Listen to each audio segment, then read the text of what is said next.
Contrôlez l'état de tous les balais d'essuie-glace du véhicule. Il vous suffira de soulever chaque balai d'essuie-glace afin de vérifier l'état du caoutchouc qui se trouve dessous. N'oubliez pas de faire les deux à l'avant ainsi que l'essuie-glace arrière. Avant le départ, quelle est la précaution à prendre en cas de présence de neige sur le pare-brise?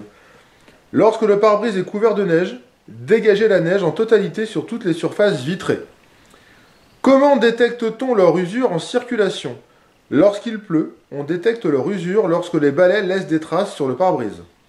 Contrôlez l'état et la propreté de tous les rétroviseurs extérieurs du véhicule. Alors vous contrôlez l'état et la propreté de la vitre, ainsi que l'état du bloc rétroviseur. N'oubliez pas de faire les deux rétroviseurs extérieurs. Qu'appelle-t-on un angle mort? Les angles morts sont des zones sans visibilité depuis le poste de conduite. Tournez la tête pour regarder dans les angles morts. Quels sont les trois principaux dangers représentés par les angles morts? Les trois principaux dangers sont un risque d'accident, un risque de gêne ou un défaut d'information. Contrôlez l'état et la propreté du pare-brise. Alors il vous suffira de dire à l'inspecteur que le pare-brise est propre et qu'il n'y a pas d'impact. Est-il possible de faire réparer un impact? Si oui, par qui? S'il y a un impact sur le pare-brise, contactez un spécialiste qui procédera à la réparation ou au changement du pare-brise. Vérifiez l'état et la propreté des plaques d'immatriculation et des dispositifs réfléchissants, appelés également catadioptres. Alors vous vérifiez la plaque d'immatriculation à l'avant. Il faudra simplement dire à l'inspecteur qu'elle est propre, on voit bien le numéro de la plaque, qu'elle est bien fixée. Alors une fois que vous aurez contrôlé la plaque d'immatriculation à l'avant, n'oubliez pas de venir contrôler la plaque d'immatriculation arrière. Même principe, il suffira de dire qu'elle est propre, elle est suffisamment lisible, on voit bien le numéro entier de la plaque d'immatriculation, et également qu'elle est bien fixée. Alors dans la même question, on vous a demandé également de vérifier l'état des systèmes réfléchissants, qu'on appelle également des catadioptres. Ce sont ces parties-là, au niveau du feu, les parties en nid d'abeille, qui sont ici et ici. Il vous suffira de contrôler les deux côtés et d'indiquer à l'inspecteur que les feux sont propres et pas cassés. À quoi servent les systèmes réfléchissants? Eh bien, ils servent à refléter la lumière des autres véhicules lorsque nous sommes stationnés afin d'être visibles des autres. Une plaque d'immatriculation arrière à fond blanc est-elle autorisée? Oui. Quel dispositif est obligatoire à l'arrière pour pouvoir lire la plaque d'immatriculation lorsqu'il fait nuit?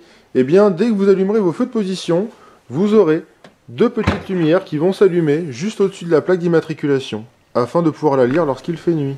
Contrôlez l'état, la propreté et le fonctionnement des feux de position. Alors allumez vos feux de position avant de descendre du véhicule. Faites attention avant de descendre également, avant d'ouvrir votre portière. Vous venez à l'avant, vous désignez les deux feux de position à l'inspecteur, et vous lui indiquez qu'ils sont propres, pas cassés, et qu'ils fonctionnent. Alors n'oubliez pas également, une fois que vous aurez contrôlé les deux feux de position à l'avant, passez à l'arrière du véhicule afin d'indiquer également à l'inspecteur les deux feux d'opposition qui sont de chaque côté du véhicule. Même principe, ils sont propres, pas cassés et ils fonctionnent. Quand les utilise-t-on? Pour circuler la nuit en agglomération bien éclairée ou pour s'arrêter et stationner sur la chaussée en agglomération lorsque la chaussée n'est pas éclairée et hors agglomération lorsque les circonstances l'exigent. Contrôlez l'état, la propreté et le fonctionnement des feux de croisement. Allumez vos feux de croisement, descendez du véhicule, indiquez à l'inspecteur que les feux sont propres, pas cassés, et qu'ils fonctionnent. Quelles sont les conséquences d'un mauvais réglage de ces feux?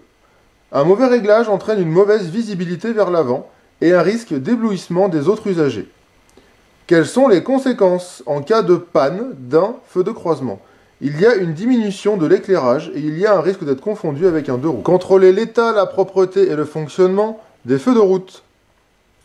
Alors vous descendez du véhicule, vous indiquez à l'inspecteur les feux de route, ils sont propres, pas cassés et ils fonctionnent.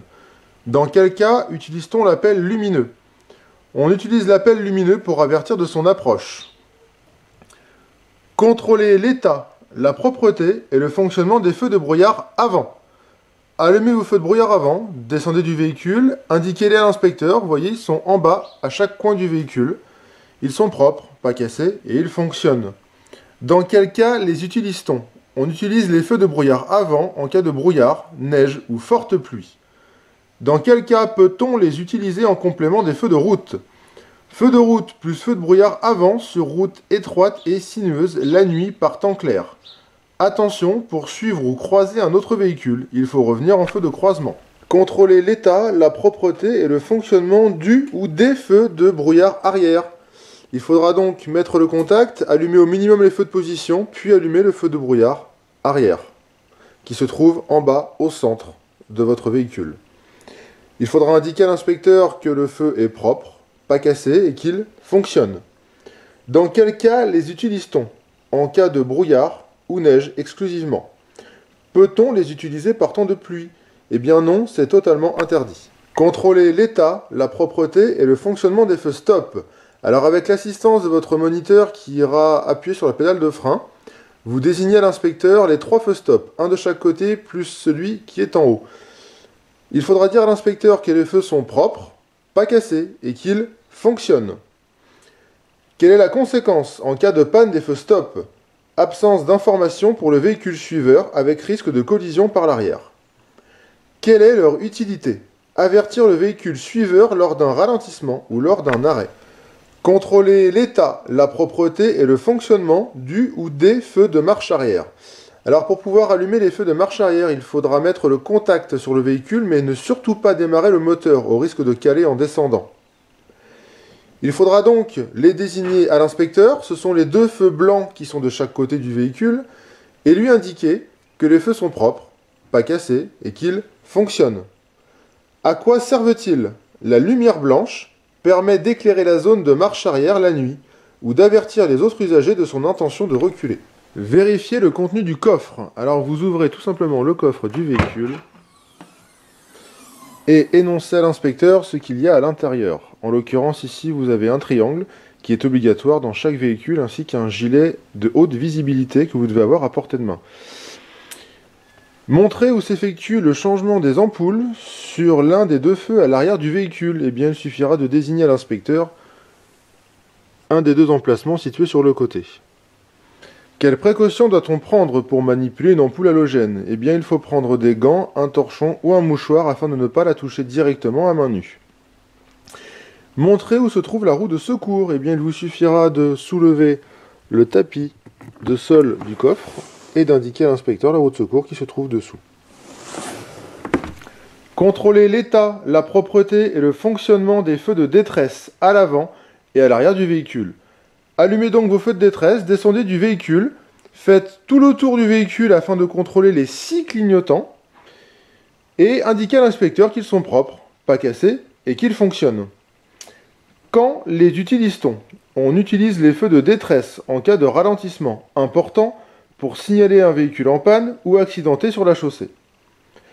Quelle est la signification de l'augmentation de la fréquence de clignotement au niveau du feu et du voyant au tableau de bord? Une des ampoules des feux de détresse ne fonctionne plus. Contrôlez l'état, la propreté, le fonctionnement des clignotants gauche, y compris les répétiteurs latéraux s'ils existent. Alors pour faire simple, vous pouvez également mettre les feux de détresse. Vous descendez du véhicule, vous venez indiquer à l'inspecteur le clignotant à l'avant. Ce qu'on appelle le répétiteur latéral, c'est le clignotant qui se trouve sur le rétroviseur extérieur. Et le clignotant arrière, il vous faudra contrôler les 3 clignotants. Et vous indiquez à l'inspecteur qu'ils sont propres, pas cassés, et qu'ils fonctionnent. Quand les utilise-t-on? On utilise les clignotants pour avertir des changements de direction lors des arrêts et des départs. Quelle est la signification de l'augmentation de la fréquence de clignotement au niveau du feu et du voyant au tableau de bord? Une fréquence plus rapide indique qu'un des clignotants ne fonctionne plus. Contrôlez le flanc extérieur sur l'un des pneumatiques avant du véhicule. Alors le flanc, simplement c'est cette partie qui est ici sur le côté. Vous voyez toute la bande sur le côté. Lorsque vous contrôlez le flanc, il faudra dire à l'inspecteur qu'il n'y a pas de déchirure ni de hernie. Quelle peut être la conséquence d'un défaut de parallélisme sur les pneumatiques?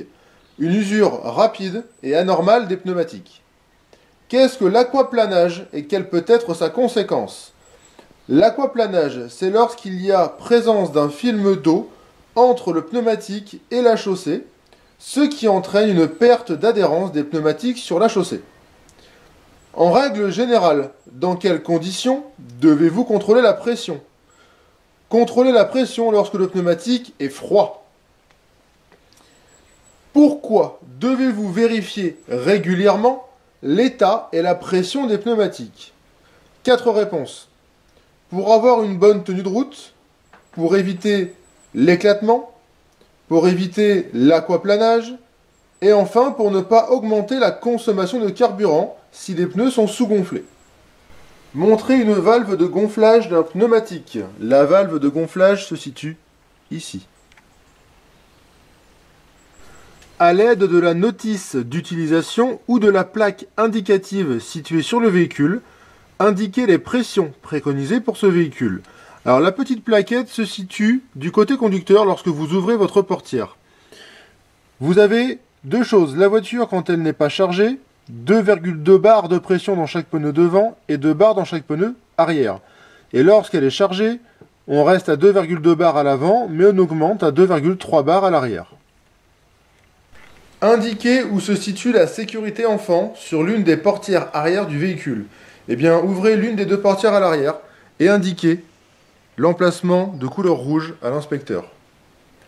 En règle générale, où doit être placé un passager de moins de 10 ans? Eh bien, il doit être placé à l'arrière. Ouvrez la trappe à carburant et vérifiez la bonne fermeture du bouchon. Alors, vous ouvrez la trappe qui se situe ici, côté gauche du véhicule, et vérifiez simplement que le bouchon est bien fermé. Quelles sont les précautions à prendre lors du remplissage du réservoir? Veillez à arrêter le moteur et à ne pas faire déborder le carburant du réservoir.